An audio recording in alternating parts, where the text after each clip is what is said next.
आज हम बच्चों मात्रा ज्ञान खिड़की के द्वारा व्यंजनों पर स्वरों की मात्राएं लगाना सीखेंगे कि जब हम मात्राएं लगाते हैं व्यंजनों पर तो वह किस प्रकार से हम उच्चारण करेंगे। यह मात्रा ज्ञान खिड़की बनाई है मैंने जिसमें ये व्यंजन है हमारे, जिन पर हम मात्राएं लगाकर उनका उच्चारण करना सीख सकेंगे। अब यहाँ पर आपको दिख रहा है शुरुआत में अ वर्ण दिया है, लेकिन अ पर किसी भी प्रकार की कोई मात्रा नहीं है ना मात्रा, तो इससे बनने वाले शब्द हमारे कहलाते हैं बिना मात्रा के शब्द, यानी कि इन पर कोई मात्रा नहीं होती।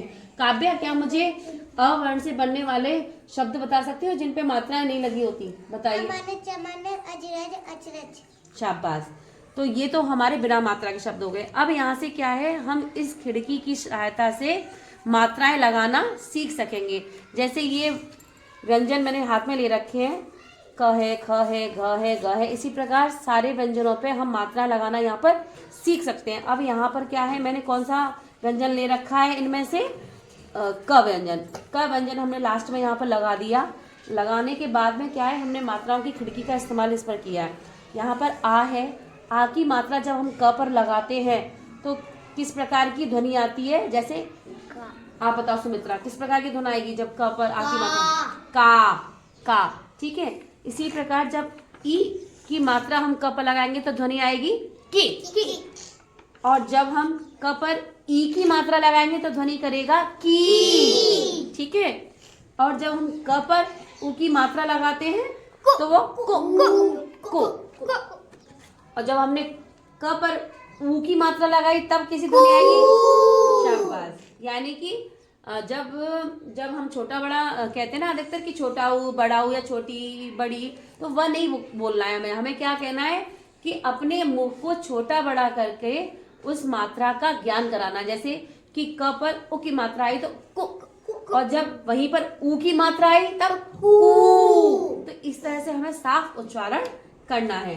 अब यहाँ पर रे से हमारे ऋषि होते हैं, जब रे की मात्रा हमने क पर लगाई तो क्र। इसी प्रकार जब क पर ए की मात्रा लगी तो कै। और क पर जब ए की मात्रा लगी तो कै। तो उच्चारण में हमारे में अंतर आ रहा है, आप लोग जान रहे होंगे। इसी प्रकार ओ से ओखली होती है, तो ओ की मात्रा हमने क पर लगाई तो को। और जब इसके विपरीत हमने ओ की मात्रा क पर लगाई तो क।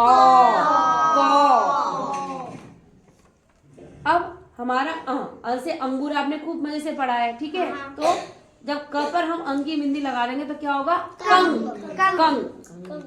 अंत में अह, यानी कि क पर जब हमने अह की बिंदी लगाई, विसर्ग लगाए, तब वहां पर क्या उच्चारण आया? कह। जैसे कह, छह को हम छ कहते हैं संस्कृत में, ठीक है। अब मुझे आप लोग इससे मात्रा लगाना सीखे होंगे आसानी से। अब जैसे यहाँ पे हमारी किसकी मात्रा थी? आ की मात्रा में मैंने यहाँ पर ये वर्ड ले लिया ग। श्रद्धा, बेटा आप मुझे बता सकती हो अब हम इसका उच्चारण किस प्रकार से करेंगे? गा। अच्छा, आपने गा पढ़ लिया। अब गा से बनने वाले शब्द बताइए। गाजर, गाना। शाबाश। क्या हुआ? गाजर और गाना। इसी प्रकार अभी मैं कुछ बच्चों से और एक दो चीजें पूछूंगी।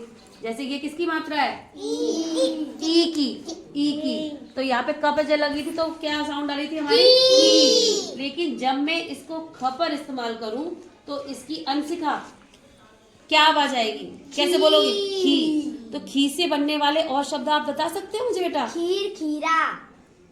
खीर और खीरा। शाबाश। इस तरह से क्या है, हम लोग मात्रा लगाना आसानी से सीख जाते हैं। बंद करना।